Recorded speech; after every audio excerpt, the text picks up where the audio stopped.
Every time this man handled a corpse, he would cut off the deceased's clothing until the body was completely naked. Today's arrival was a beautiful woman who loved KFC, dressed in an expensive red gown. As Mike prepared to cut open her dress, the woman unexpectedly opened her eyes.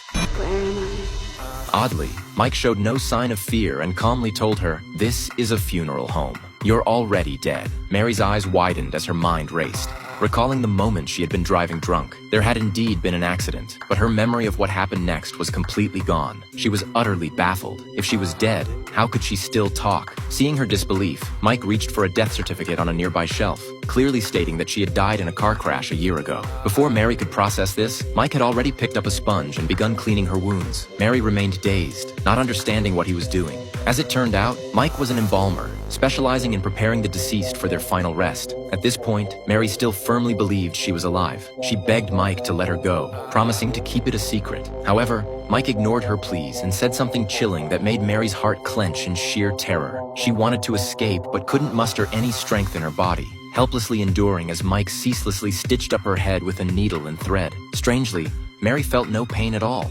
Then, glancing at his watch, Mike took out a vial of red liquid and injected it into Mary's body. Instantly, she felt a wave of dizziness and lost consciousness. Just then, Mary's mother arrived at the funeral home, wanting to see her daughter one last time. Mike told her, "The burial is tomorrow, so I need to prepare her appearance quickly." Mary's mother left a few instructions and departed. That night, Mary woke up on the table again. She felt her wrists and neck but couldn't detect a pulse. She flung her hands and pounded the metal bed with all her might, yet felt no pain whatsoever. She tried to call her family but discovered the phone line was dead. Trembling, she stumbled to the door and used every ounce of energy to scream for help. Suddenly, she heard a car outside. It was her boyfriend who had come to see her one final time. However, Mike blocked the doorway, refusing to let him enter no matter how much he pleaded. Mary heard her boyfriend's voice and frantically pounded on the door, yelling with all her strength, but the room was so well soundproofed that he couldn't hear a thing. Eventually, he left in sorrow. Returning inside, Mary furiously demanded to know why Mike wouldn't let her boyfriend see her. Further convinced she was still alive, determined to escape,